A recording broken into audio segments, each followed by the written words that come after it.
guys, good evening, good Thursday evening. I am here. Chad is right over here to my left. You guys can't see that. Let me know who you are and where you're from. I always love seeing who's logged in and watching, and I love giving you guys, you early birds, a shout out.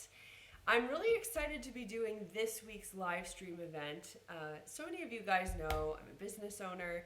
And I have spent years dealing with goals and challenges and frustrations and failures. And I don't want to focus on the negative stuff necessarily, but I want to talk to you guys about how, I'm getting readjusted. Hang on a sec. Yes, Ron, you're an early bird. Hello.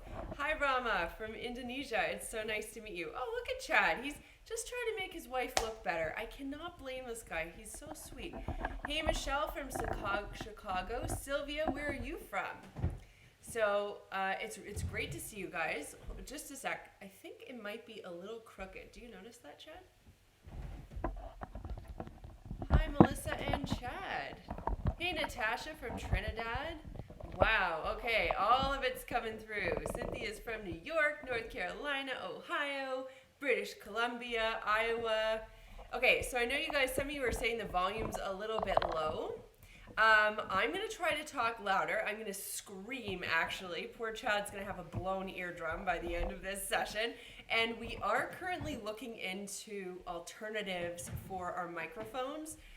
Just so you guys know, Chad went out and picked this up today in the hopes that it would actually work to improve our audio. But we're still working off a cell phone. We're trying to figure all this stuff out. So over time, we're going to figure out how to get the audio better and how to just make everything look better and sound better. Thank you. I just got a compliment on my lunettes. Thank you very much. If I don't wear them when I'm in front of screens, I tend to get a little bit googly-eyed, and it's hard to take a googly-eyed person seriously, so on go the glasses. Hey, from Sweden, Annika, it's so nice to see you here. I would love to visit your beautiful country one day. Chad, what were you going to say? Let everyone know I'm in the comments, known as Melissa Maker. Chad is going to be playing me tonight in the comments as Melissa Maker. In fact, some people, when they don't know that I kept my own last name after we got married, refer to Chad as good old Mr. Maker, which is also what people call my dad. So you got to imagine how much Chad loves that. Chad, you're getting some hellos. Chad, so just so you guys know, Chad is sitting right over here, but why don't you wave to everyone just so they know that you're here. Hey, from New Zealand. 100% here. I'm just sitting right over there. Right there. Hello. So, yeah, he'll be entering as me. Hi, Alina. It's so lovely to see all of you guys here. Thank you so much for tuning in. Athena, nice one. Yeah, she caught the joke. Hi, Chad from Australia. Sup, Chad? You're getting all your shout-outs. He's so lucky. Honestly, how many husbands get shout-outs like this guy? He's dancing right now, actually. He did also just have a glass of scotch, so I don't know if he's dancing because of that or because he had some nice scotch. Anywho, guys, I am so very, very, very excited to be doing this topic with you tonight. And I want you to ask your questions in the comments. Chad's going to be monitoring them. He is going to call some out at the end of this live stream so that I can answer some of them for you. And whether they're personal goals like you want to buy a new house, you want to lose weight, you want to get a dog, or if they're business goals, whether it's starting your own business or even career goals, let me know what they are. Because the interesting thing about goals is that once you understand the formula, whether it's something you want to do in business, career-wise, or just life-wise, you have the formula down. You can start to make the magic happen. So don't be shy in the comments. Be supportive of each other. Be positive. And I am really, really looking forward to helping you guys this evening. Yes, that's a white cactus behind me. Hey, from Pakistan. We have so many viewers from Pakistan. Okay. I'm going to open up my computer, so anytime you guys see me looking down, it means I'm not bored, believe me, but I'm just looking down at my monitor because I do have notes. I like to keep things as concise as possible, despite the fact that I do like to do some of this sometimes. All right, and as you guys know, if you haven't done so already, you can subscribe to my YouTube channel by just clicking the little subscribe button. You can always give this video a thumbs up if you like anything that I'm saying. It helps me to know what you like and what you don't like. And remember to be kind in the comments, because if you're not, Chad's going to hit the old delete button, and that's never fun. So the main topic I want to get to this evening is, as I said, the goal setting. And Microsoft Word has been having a real good time with me lately.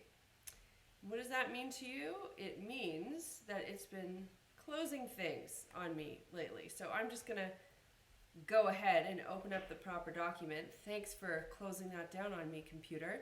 Sorry guys, I just talked to myself for a while. Love your book. Are you planning on writing another one? We shall see. We shall see what happens with that. Hey, from California. All right, dude, so I'm going to get started with my goal setting material because that's the focus of the live stream tonight, and I want to make sure that I give you guys the pertinent details that I've been thinking about. Okay, so my own goal setting techniques, and of course, there's a lot of stuff that you can do, so I'm going to try to render it down to a little bit, but in terms of putting my goals down, some people like to type them out. Me, I like to write them out by hand. Chad and I do this. We set our goals, our personal goals, we do every New Year's Day. It's a little tradition that we've had. We've been together for 11 years, and because Chad and I work together and we live together and we do pretty much everything together, we have business goals and we also have personal goals. So whether it's travel goals, any savings that we want to do that particular year, any trips I already said travel goals, but if one year we put down that we wanted to get a new sofa from Restoration Hardware, that was a goal, we achieved it. So anything that we think is pertinent, whether it's to, has to do with our home, whether it has to do with our business or just our personal life, we put that down on paper and we write it. And then what I do is I email it out to the both of us and we keep it in our inbox and we'll look back at it throughout the year. And sometimes we just send each other little emails saying, hey, look where we're at, or we crushed that goal, or whoa, that was a silly goal. Why did we even say that? Like everything changed and look where we are now. So it's very interesting to write goals down by hand. I think that really helps solidify them in your brain and in your cells. And then I like to have it on the computer because keeping it in email just makes it easy to look at. Plus it's a little bit more privé. But if you don't mind someone seeing your goals, you can, write them down and pin them up on your wall. A lot of people do that, and it's very helpful to see your goals every day. In terms of setting long-term goals or short-term goals, I've been in business long enough to know that you can have a 5-year plan, but it really never works out because so much changes in 5 years. There are a lot of laws changing, for example, in Ontario having to do with employment that are coming up in October. And that's something that, if I planned that in 2012, I was like, oh, in 2017, I'll be here. Like, there's no way I could have accounted for that. So while I know where I'd like to be in 5 years, that's sort of a loftier goal, and I keep my mind on that, but I'm very flexible in terms of how I get there. So when it actually comes to planning out goals, I don't like to go any further than 1 year. Because truthfully, anything more than already in 1 year, so many things change and are different, and you have to just adapt. So I don't really see a point of setting further goals. But I do think it's very important to have a vision and to know where you want to go. So that's something a little bit different than a goal. I think a goal is a little bit more specific. All right, I'm going to try to speak up louder, and you might see kitties, and if you do, you can give them a thumbs up. I try to get them in our live streams as much as possible. That would be Paisley over there, and she is terribly camera shy, so the fact that you just saw her, excellent. Hey Linda, nice to see you live and tuning in. And in terms of life goals and work goals, honestly, I think setting goals are important in any part of your life, whether it is work, whether it's career, whether it's personal, whether it's how much money you want to make, if you want to go on a trip, if you want to buy new clothes, if you want to lose weight, if you want to learn how to cook, anything like that is a goal. You can wish for something, you can think about something, you can see something on a TV commercial, you can feel inspired for a couple of minutes. That's not going to do much for you. If there's something that you want to do in order to make that change in your life, I really believe that you actually need to set it as a goal. So I don't really see a distinction between life goals and business goals, and if you should do one and you shouldn't do the other. You should always be setting goals. I really believe that's how people move forward in life. And when I meet really successful people, and I love meeting successful people because they really inspire me, they always set goals for everything. So, and Chad and I, we've reassessed our house and we've really thought about, do we still want to live here in 3 years? And we don't. So we've put a goal together and now we're working toward that. And I'll explain to you guys how that sort of works. In terms of, so another thing I want to mention is it can be hard sometimes. And I've seen this in the questions. A lot of you guys will say, well, how do I know where to start with setting goals? Or I want to be an entrepreneur. How do I get started? What do I do? And the truth is there's no right answer for that. But if your goal is to be an entrepreneur, if your goal is to have your own condo, if your goal is to lose 20 pounds, you have to have some sort of roadmap. You've got to know how to get there. And the way I really believe that you get there, and this is just circling back, is setting up these little micro goals. Someone says, do I like cleaning? If you read my book, if you've watched the Clean My Space videos before, you know the answer is no. I don't like cleaning, but I know how to do it, and I do it because it makes me feel like I live in a nice house. Yes, Chad? Sprinkle questions throughout, so therefore people who could, because sometimes when the comments get too far back, I don't get to them. Sure, so Chad's suggesting maybe I will answer comments throughout instead of waiting to answer all of them at the end. I'll certainly do some of them at the end, but he might throw some out to me as we go along. Another thing that if you haven't tried before, you certainly should. It sounds hokey. When you try doing it, it's a little hokey, but I swear to you guys, this works. And it's a vision board. So if you've ever done a vision board before, you don't need anything fancy. You need scissors, glue, and magazines. Alina, go ahead and ask your question. And what you do is you get a piece of paper or a poster board and you just start cutting out things from magazines that inspire you, that motivate you, or that you want. So I remember I did a vision board a long time ago and I had a big old diamond ring on there. Well, I got one of those, thankfully, from the man who I married. But, I put other things on there as well. Clothing, I put a nice car, I had, just other beautiful things that made me happy. Material things. I know you're not supposed to want for material things all the time, but I thought it was appropriate at the time. And truthfully, looking at that stuff every day, it helps you set your mind for what you want. So when you're working hard, when you get off a phone call that made you want to, roll your eyes and punch a hole in the wall, you kind of look back at your vision board and remind yourself, that's what I'm working hard toward. So Ron's asking if we can see one of the vision boards. I'll see if I can drum one up. I think I might know where they are. I'll definitely see if I can show it to you.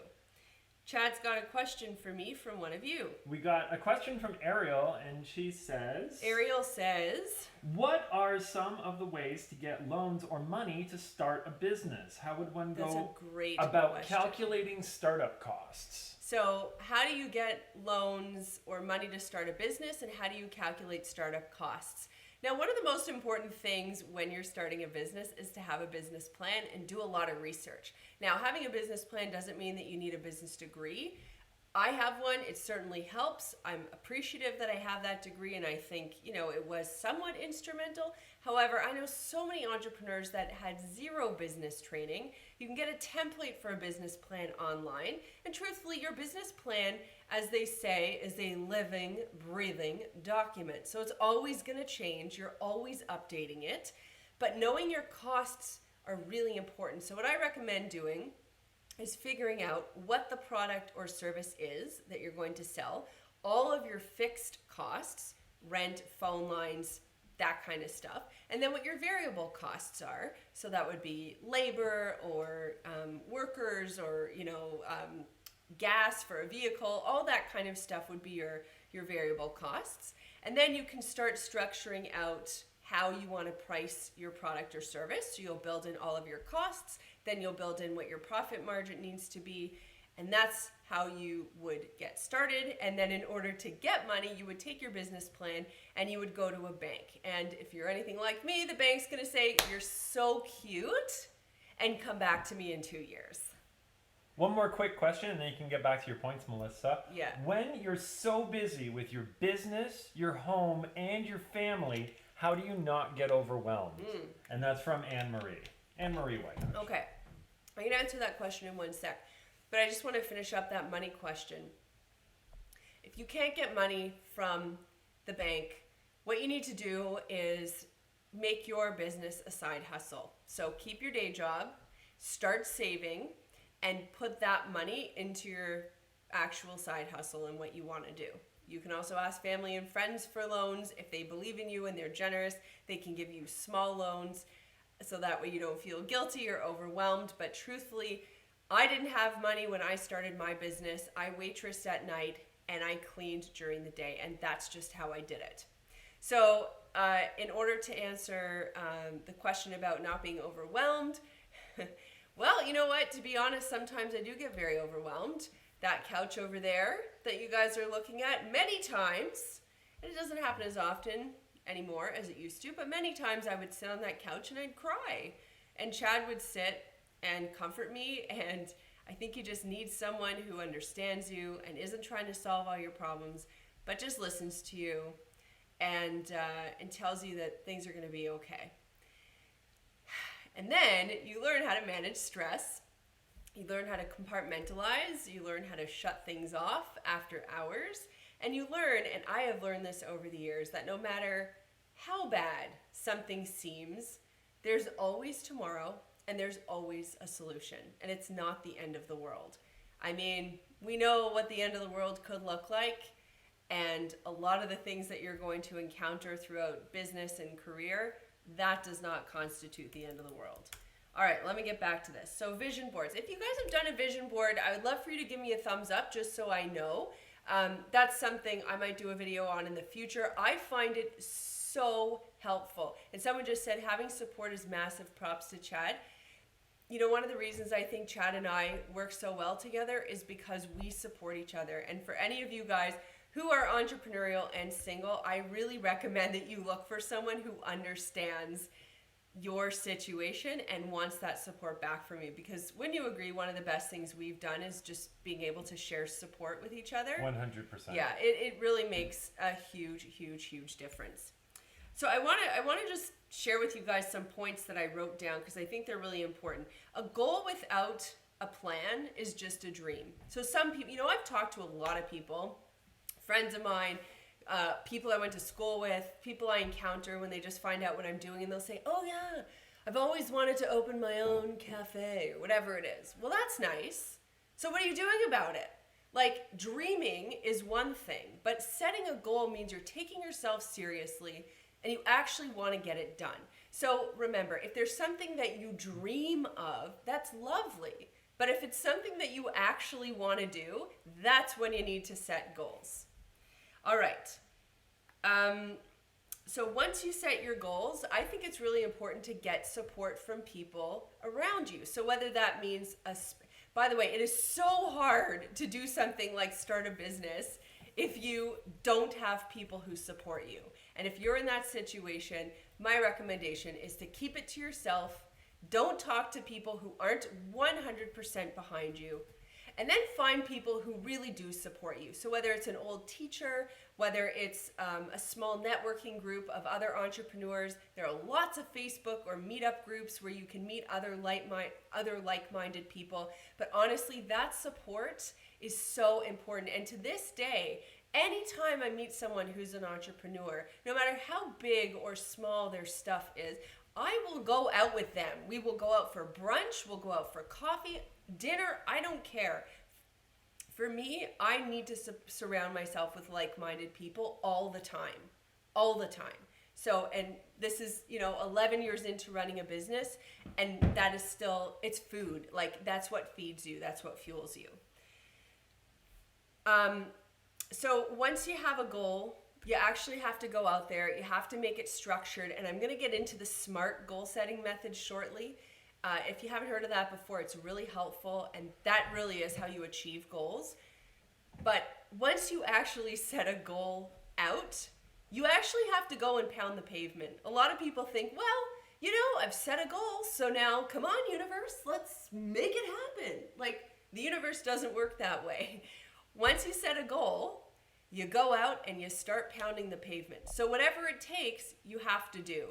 Chad and I, we're trying to hire someone right now to fulfill a sales and customer care position at our service company. So, for example, that's my goal. That's what's going on right now. That's literally my tomorrow. And, we put up a job posting and it wasn't really working. So we had to start thinking, okay, just because we put a job posting out there, just because we have this goal, doesn't necessarily mean we're going to get an amazing candidate. By the way, if you know anyone who's looking for a job and they're in Toronto, feel free to send me an email. Anyways, that aside, what we've done is we've said, okay, we have to reassess, we have to put more work into this, and we need to get the goal done. Just because we put the job description out there doesn't mean that someone's going to see it who we actually want to hire. So I hope that gave you a little example. Yes, Chad? We have a great question here. How do you determine a demanding business? I'm a manager at 3 different automotive companies and even run a dealership. I dream of becoming a home organizer, but I don't know how to find clientele. Oh, okay. So the question was essentially how to find clientele based on, if you have a dream business and you want to get it started, how do you find clients? So let me tell you what I did, because this was sort of a funny little thing. Okay, so the year was 2006. I was 24. I had just started dating Mr. Chad Reynolds 3 months earlier, and I knew that the guy could build a website and make a flyer. Like, he had a couple of skills. Nothing special, but just a couple of little side skills. So anyway, we're still kind of in the courting phase. I'm like, could you do me a little favor? Could you maybe make me a website? Anyway, so, today you can go on like Squarespace and make your own website in 5 seconds. But back then you actually had to seduce someone to get a website made for you, which is exactly what I did.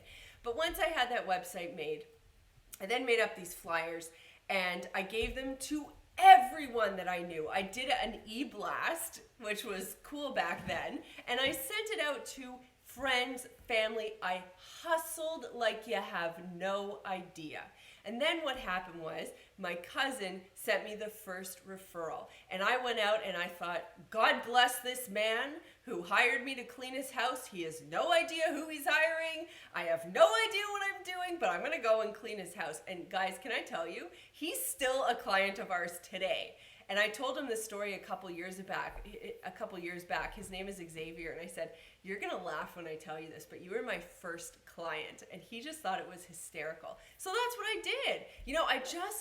I went out, I made it happen. I bugged people, I followed up, and then I just started making calls. I went to coffee shops, I put up my card on community boards. Like, you go out there, you pound the pavement. That's how you make things happen. I also want to say to you guys that if you hear the word no, or if you get some negative something or other, keep going. So many people in business, they get scared of the word no. They get scared of things when they don't work out. And they just think, oh, things aren't working, and they kick the dirt, and they just move on. And you know what? That is not what makes a successful person. The person who succeeds, the person who does well, is the person who persists. So if you have a business and you've had something crappy happen to you, or you heard the word no, or you're trying to build clients and it's just not working for you, you keep going, because that is how you end up becoming successful. And I cannot tell you how many times I came home on this couch, because we've had this couch, I've had that couch for 10 or 11 years now. Mm-hmm. So this couch has been through a lot with us. But I would come home and I would say to Chad, I don't know how I can run this business. This happened, blah, blah, all the drama. And he said to me, you just keep going. You just keep going. And it was such simple advice, but it's so true. Okay, Chad's raising his hand like a 7-year-old. Let's hear it. Lots of great questions. So many great questions are coming through. He's very excited. Really quickly, is that a zebra couch? Not a zebra couch. They are large flowers. But when did you know it was time to hire staff, and how do you keep your staff motivated, especially in this particular field? Yeah, so when did I know it was time to hire? It was time to hire when I realized I couldn't do it all anymore because I was doing customer service and I was doing cleaning, and it wasn't possible for me to grow that business. And I figured it was better for me to bring someone on, train them, instead of me trying to do everything at the same time. So I was very willing to do that. Plus, as I've told you, I worked at night, so I was okay not to earn money during the day, and I'd rather pay staff and build them out that way and just get my money from my serving job at night. And then how do you keep your staff motivated? I think that's a topic for a whole other live stream. That's a lot of information. All right, back to goals.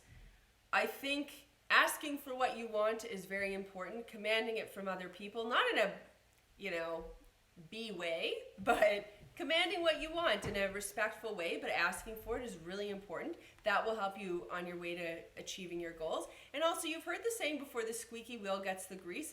It is so true. I use that sentiment every day. When I want something, I just keep asking for it, and I know that I'll get it if I happen to be the squeaky wheel.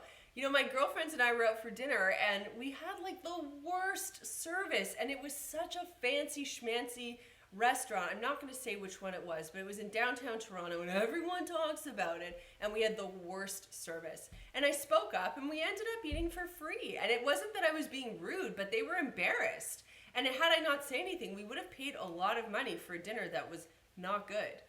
I also, and I said this earlier, but I want to remind you guys about this. When you set a goal, listen, it's not 100% guaranteed that you're going to achieve it. It's not. But if you fail, you brush yourself off and you keep going. Because a lot of people, they set goals, they don't achieve them, they feel terrible about themselves, and then they don't try again. And how many successful people do you know that haven't failed? I don't know one. All the successful people I know have faced adversity. So it kind of builds up a patina, it kind of builds up like a thicker skin for you. And that is so incredibly valuable. Okay, Chad, what is it? How do you deal with procrastination? Oh. How do you deal with procrastination? Because it's so easy to set a goal, but sometimes the first steps towards the goal are really long. That's a great question, and I'm going to address that when we talk about the SMART goal setting method, because you can't come up with anything smarter than the SMART goal setting method. Honestly, I wish I could. That's in the name. But it is genius. Now, the other thing I'm going to tell you guys is affirmations. How many times have I talked about affirmations before? If you don't know what they are, look them up. If you want to go right into woo-woo land, look up Louise Hay. I have used her affirmations for years. She is a really incredible lady and will teach you how to do affirmations, and they will change your life, and they will help you achieve your goals and all the rest. I can't talk about it enough. It's like the easiest thing in the world, and it really does make a difference. Okay, so far, if you guys are liking everything, give it a thumbs up so I know that I'm on the right track. I would love to see some thumbs up.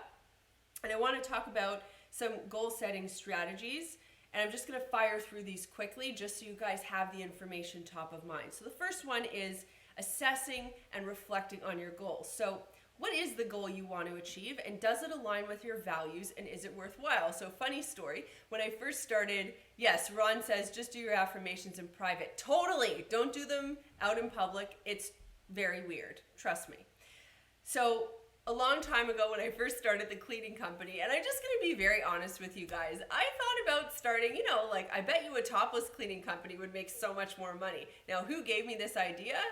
A super weird guy who was a regular at a bar that I used to work at. And he's like, you should start a topless maid company. Honestly, I don't have these thoughts, but it was planted in my head. And I thought, hell yeah, I could probably make so much more money. But truthfully, that is completely and utterly not in line with who I am. Hi, Erin. Hey, Madison, thank you. So because that didn't align with my goals, I decided that wasn't for me. It just didn't feel right. It wasn't worthwhile. So no, thank you. All right. The next thing to think about with your goal, if it's convoluted and big, I've talked to some people before and they have these ideas, but they're so out there.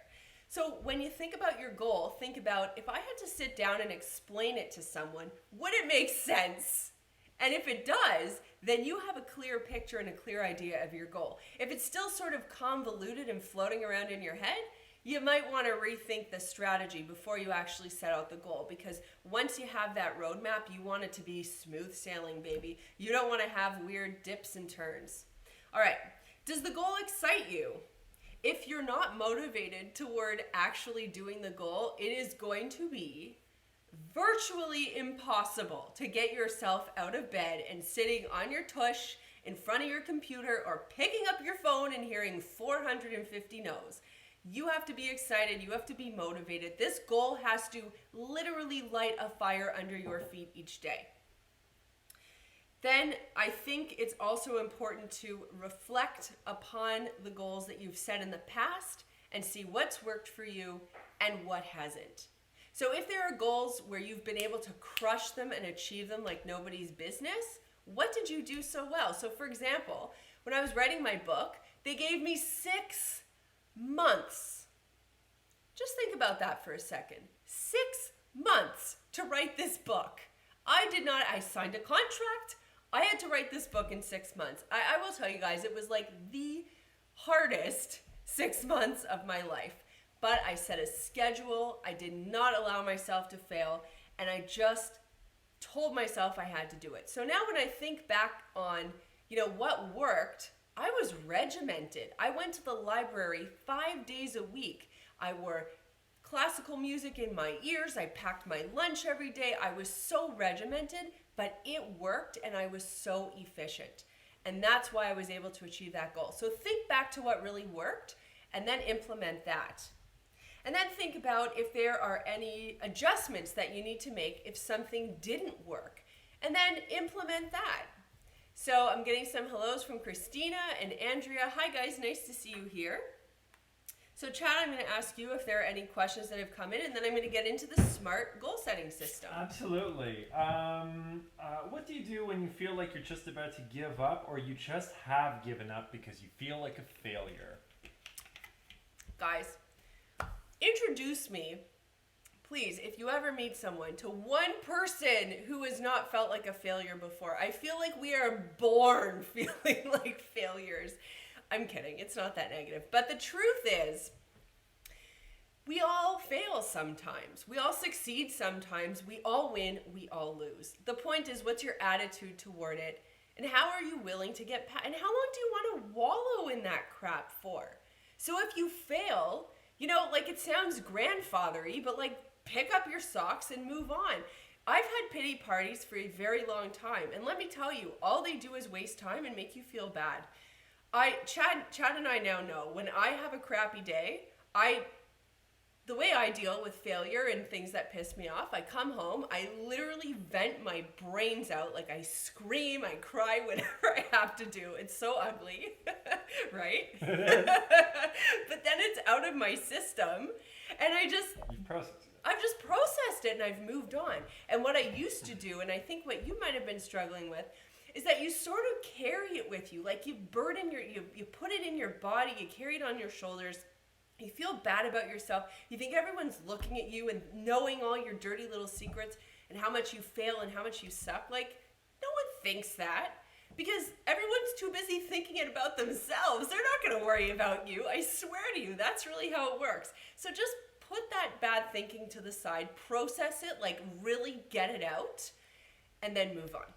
2 more quick ones. Yes. How do you differentiate from competitors? Ooh, how do you differentiate from competitors? You know what? I wanna put that question aside, and I really want to touch on that during another live stream, because that's a great question. Maybe we can dedicate an entire live stream to something like that. Maybe you can ask people if they're interested. Yeah, if you guys are interested in a live stream about business questions specifically, how do you differentiate yourself from competitors, leave it in the comments. Chad's going to keep track of that stuff, or give this a thumbs or something like that, just so we know. One last one that I did want to mention, because Matthew's asked it several times, is how do you start your own business? What college do you recommend going to? Or what are the first kind of steps? And I guess maybe more so, is college actually kind of required? Yeah, that's really interesting. Okay, so the question is, do you go to school to get an education to start a business, or do you just sort of start a business? Okay.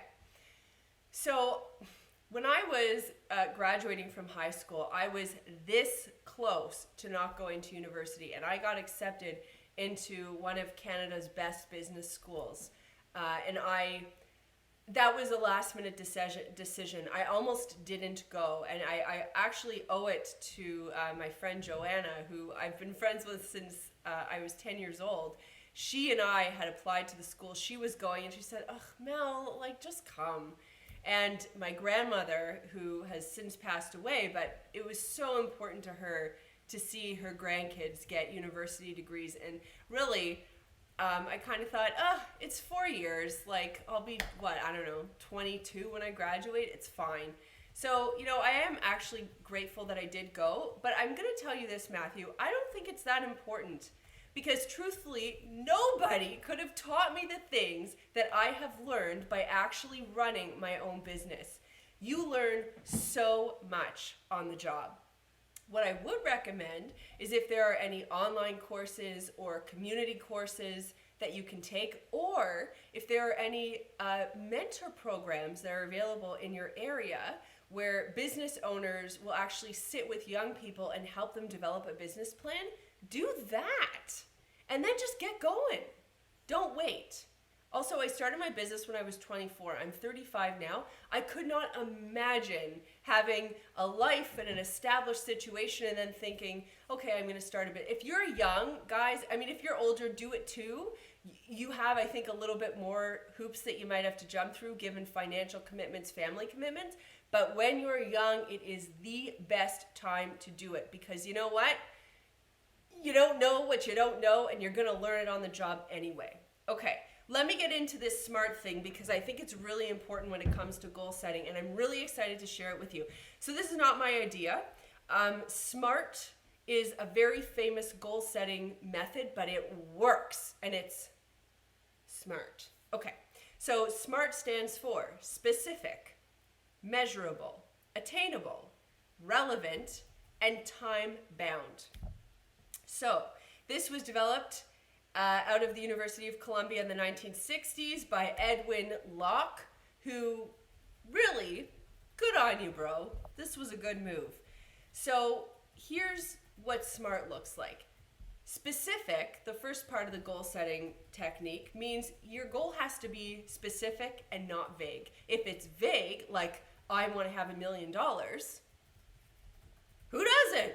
Okay, but it has to be a specific goal. I want to have $1 million in my bank because I want to spend the money on a cottage. That to me is specific. So $1 million is like whatever, but I want to have a beautiful cottage that I can take my family to and invite friends over. That to me is specific. So there's your difference. So to put it in business context, you can't just say something like, I want to grow my business. It has to, be more specific. It has to be, I want to grow my business by increasing my revenues by 25%. All right. Measurable. And that is, you have to have some sort of measure in there, or a key performance indicator. In business, we call that a KPI. But you want to know what your indicators are so that you know when you've reached the goal. And by the way, when you reach the goal, that's when you go out and celebrate. So if you ever see Chad and I at a steakhouse, you know we've reached a goal. So once you know what that goal is, think about how you're going to measure it. So is it when I hit 25% extra revenue in a 12-year period? When I bring on 3 new full-time employees, what's that measurable goal? The next one is if it's attainable. If you kind of go overboard with your goal ideas, okay, lofty goals are wonderful, but if they're not attainable, like if you say, I want to lose 20 pounds in a month, that's not attainable, and you're just going to feel terrible about yourself at the end of the month because you won't have made that magic happen. So be real, be attainable, and make sure that when you're setting it out, you're not setting yourself up for failure. R is for relevant. And I think the most important thing to think about when you're setting a relevant goal is not to set something that doesn't really shake you to your core. It has to really be meaningful to you. So if your goal is something like, I don't know, random. Like, I want new dining room chairs. That's nice. But is it visceral, or is your real goal, I want to move into a new house in this area that looks like this? Do you know what I'm saying? Like, it has to be relevant. It has to really move you. And if it doesn't, don't waste your time on it. And then the final one, T, is for time bound. And what that means is that you want to give yourself a deadline. Because I don't know about you guys, but when I was in school, if I had a paper due the next day, you better believe I was reading that book and writing that book report or whatever it was I was doing, like the day or night before. Because for me, I work well under pressure, kind of like a diamond, and I just make things happen that way. So a lot of us are the same, where we work better when we have a deadline. So if you do have a deadline, then you will be setting goals. So don't just put it out there and make it lofty. The whole reason why SMART goal setting is so cool is because it's very specific. And the more specific and narrow you can be, the more confidence you'll have in actually being able to attain that goal. Okay, so what I want to do is answer a few questions that came through on Instagram, and then I'm going to answer a couple more questions that Mr. Chad Reynolds has been keeping track of. So the first question that came through is from Bright Day Cleaning Service, and I've seen you on here during the live stream, so I'm going to answer the question that you put on Instagram, which was, and it was very sweet. You said, "You're unknowingly my mentor. I've owned a cleaning business for 2 years. That's awesome. What advice do you have for a young small business on setting realistic short-term goals?" So again, it just sort of goes back to the SMART mentality, but I would say to have a big picture strategic plan. And, you know, to do this, to have this big picture strategic plan, you kind of take a day off, and Chad and I have done this several times. You take a day off, you step back from your business, and you just look at everything holistically. And you write down, okay, where am I? Where do I want to be? Then you have your big strategic plan. And then once you have that, you can whittle it down and you can see, okay, so what are my tactics? How am I going to get there? And then you can start setting your little goals and your plans in place to get to your bigger goals. So for example, I used this earlier. If you want to have 3 additional full-time employees because you know it's going to increase your revenue by X amount of dollars, what do you have to do to get there? Do you have to get a job posting put up? Do you need to set up a job fair? Do you have to make sure that you have a good training program? So what are the little things that you need to get in place? All right, Mom Boss of 3, who some of you guys might know on Instagram, I don't know, but anyway, she's a well-known Instagrammer. She says, what's one business challenge that you faced and how have you overcome it? Well, I've had a lot of business challenges. So, and I sort of wrote some answers ahead of time because I really wanted to think these out for you. So I'm going to tell you guys a quick story. I've made many, but one of them was I've made many bad decisions. One of them was a bad hire. Well, I've made several bad hiring decisions in my years, but I've certainly learned to get better. So I'm going to speak about one specifically, but not give too much information. So in Canada, at least in Ontario, we have 3 months as a mutual probation period where the worker doesn't have to give notice that they're leaving, or the employer doesn't have to give notice or reason or severance pay if they want to let someone go. So it really is sort of this nice dating period before you get hitched, which is great. So anyway, after I let the person go, what I did is I reassessed afterward where I went wrong in the hiring decision. Because you know what? People are who they are. And either they make sense for your company or they don't. And if you're in a situation where you're desperate, like I told you guys, we're hiring right now for this client care and sales position, but I'm not in a position where I'm going to be desperate and just make a hire because I need to make a hire. That was the mistake I learned from. So anytime that you're pointing a finger, 3 are pointing back at you. So I could point a finger at someone and say, you were a bad hire, but really, 3 are pointing back at me. What did I do wrong? So I always use these mistakes as learning opportunities, and then I try to reassess from there and change my strategy, which is why now I'm not hiring someone out of desperation. Okay, the next question came from Carolina IGA, and she says, how do you measure success? Any advice on how to keep motivated even when things don't go as planned or desired. So yeah, there are a couple things that I do. Each year, Chad and I, as I said earlier, we sit down on New Year's Day and we set our goals, and he has a big smile on his face right now because it's honestly the coolest thing that we do. The coolest thing that we do all year is set our goals. And then throughout the year, like I said, we'll sort of go through them and, we celebrate like, oh my God, look what we did. That's amazing. Because honestly, if you don't track these things, you never know how great you're really doing. The next thing I do, in our service company, for example, and we do this with Makers Cleaning Cloths, and we do this with Clean Digital Productions as well, which is what we do all of our YouTube videos through.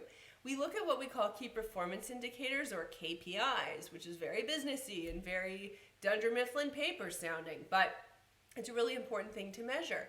And it's all about benchmarking. So what was our best week? What did we do to make that happen? How can we get there again? What's working? What's not? So if we're not crushing our goals, we look at why, and we have these meetings each week. I have them with the service company, and I have them whenever we have our production meetings at the house. We always talk about numbers, and we talk about what's working, what's not, what do we need to change. And what I want you to think about is this. A cruise ship, okay? A cruise ship can't change course very easily. It's a big clunky thing. And my uncle, who's my mentor, gave me this analogy many years ago, and it's always stuck with me. But a sailboat, it can change on a dime. So if there's something that needs to be changed so that you can be successful, just change it.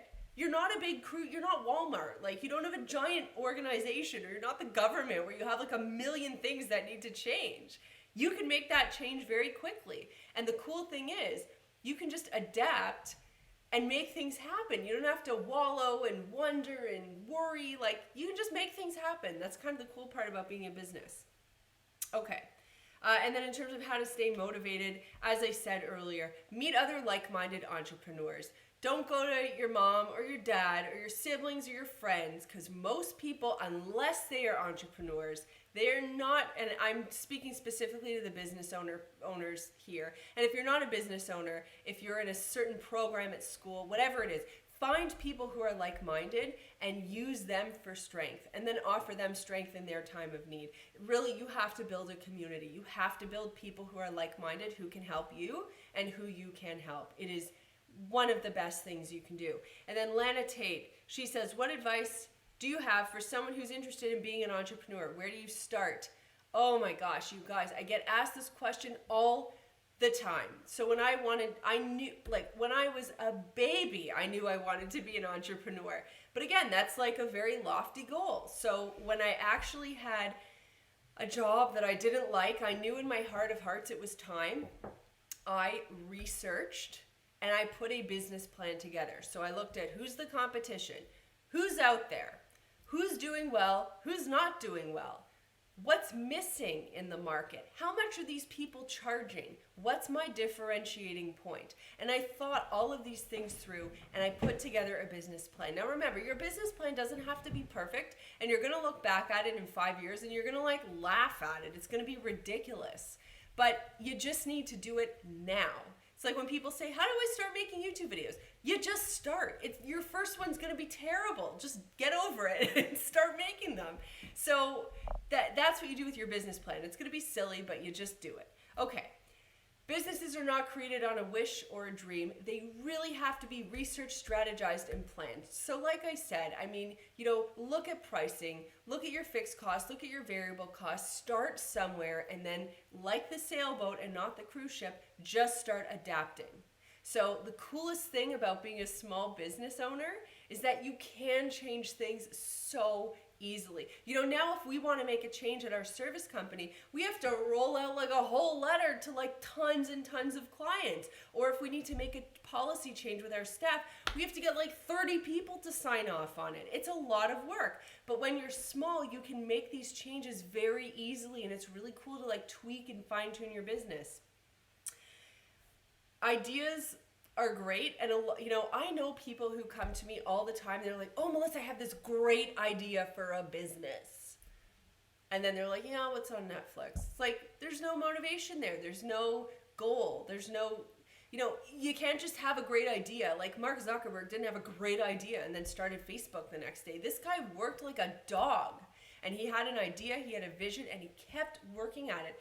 And that's really how people become successful. So if you have an idea, throw everything you have behind it and make it work. And no matter how scared you are, you got to do it. Because I have another uncle, and I remember this so clearly. He said to me, he's like, "You're in banking. You're going to leave your banking job to start a cleaning business? Are you serious?"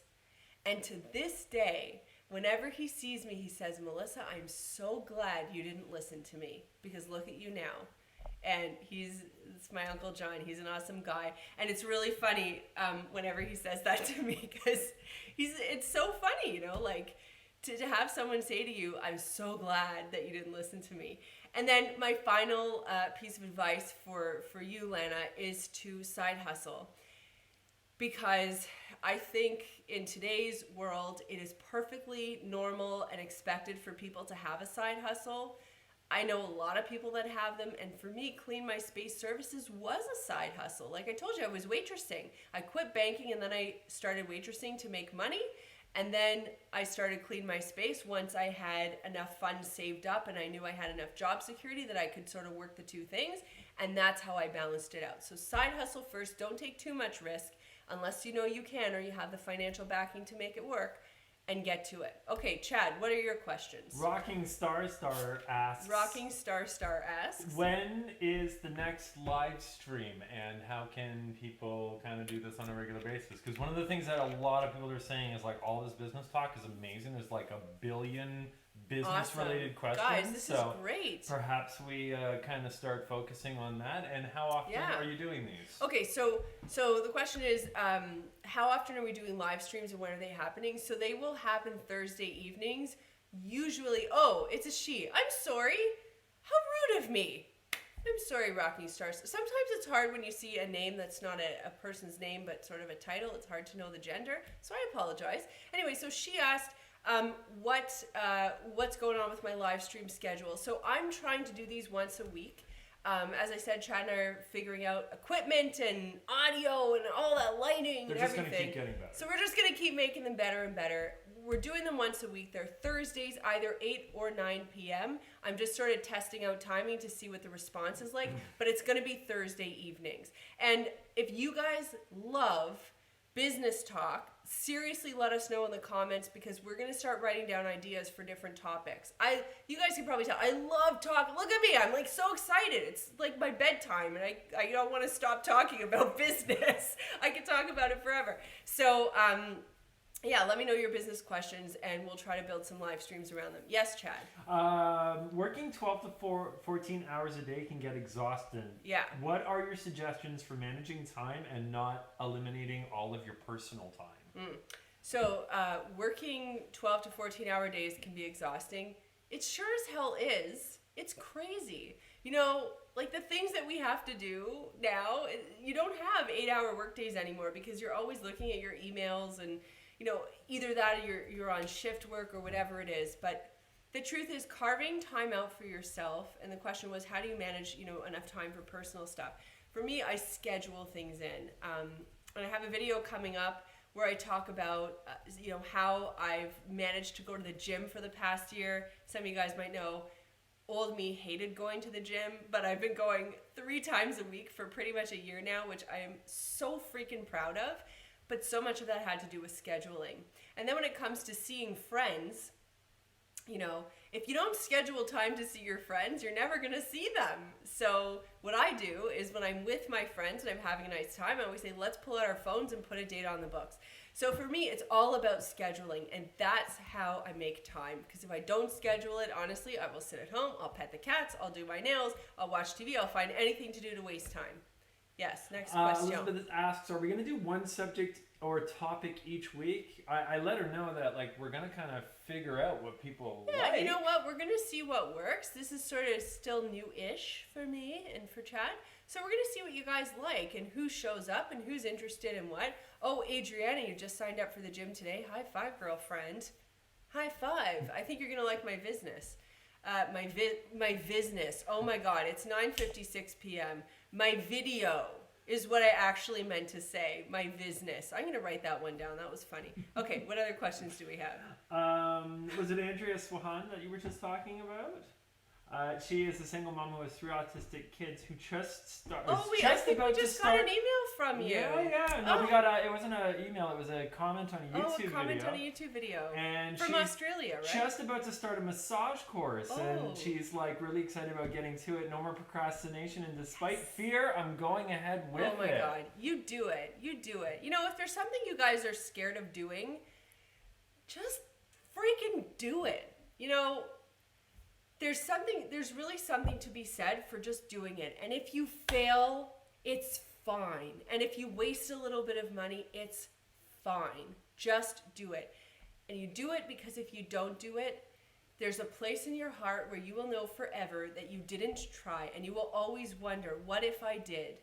And you might carry around like anger or negative feelings toward yourself for not doing it and not pushing yourself. Trust me, when you push yourself, you show up and things happen. Okay, C-Ray, what's our next? Do you guys like C-Ray? Sometimes behind the scenes I call him C-Ray, like J-Lo, C-Ray, Chad Reynolds.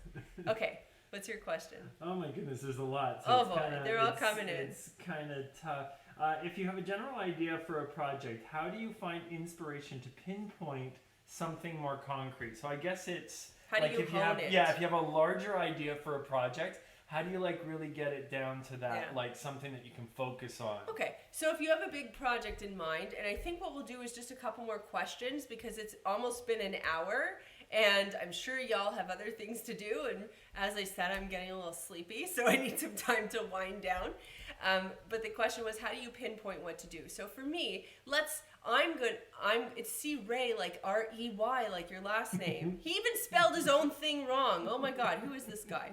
Okay, so if you're coming up with a project, and let's say it's a business project, not like a home decor project, but let's say it's a business project, and you're thinking there's so many ideas out there, what do I do to sort of differentiate and hone? So what I recommend is think about what's that unique factor that no one else has. And that's what you need to focus on. What makes you happy? What makes you smile? What's your secret sauce? You know, what's your spin on things? If you look at what other people are doing, like sometimes I look at other YouTubers and I'm like, oh, but she's doing this and that's working so well. No. But then I read your comments and you're like, oh, Melissa, you're funny. You're this. I like you for this reason. And I just remind myself, you know what? I'm just going to do me. I just put this up on Instagram. You do you. And it's so true. So just really think about what makes you unique and then apply that to the project. Or, you know, the reason I started Clean My Space Services is because I hated cleaning and I knew other people hated cleaning and I knew they wanted amazing cleaning and it was really hard to find. So my goal was to say, okay, it's really frustrating when I have crappy customer service. So I'm going to start a company that has amazing customer service. And cleaning is so frustrating and I hate doing it. So I have to figure out how to offer people amazing cleaning. So that was sort of how I differentiated things. All right. I think we're going to wrap it up. All right. There's a bunch of great questions that we didn't even get to, but perhaps... Sorry, the New York Times just flagged me and said, your Friday crossword is ready. That's what I was flicking off. You got something to do after this. That's my secret little addiction. Anyway, it's been a lot of fun. You guys have been amazing tonight. So I want to thank you so much for your energy and for your wonderful questions and your encouragement and your thumbs up and your participation and all that stuff. You guys are awesome. And Chad and I are going to go through the comments. We'll probably hang around in the comments section for a little bit if you have any more questions. And I will leave this up live on the channel so that you guys can watch this video later if you didn't have a chance to watch all of it. Oh, Ron's saying, I can't wait for the next hashtag business. Anywho, okay, you guys, it's been a lot of fun. If you haven't done it, you can subscribe to the channel. You can leave any additional comments down below. And we've got some Clean My Space videos coming out on Saturday. I've got a video coming out on the Melissa Maker channel on Sunday. Which I think you guys are really going to like. It's more along this motivation topic. I hope you guys have a wonderful evening and a wonderful rest of the week. And there's C. Ray. And we'll see you guys soon. Have a great... What's this? Okay, he's more entertaining than anything I've ever seen. All right, you guys, have a good one.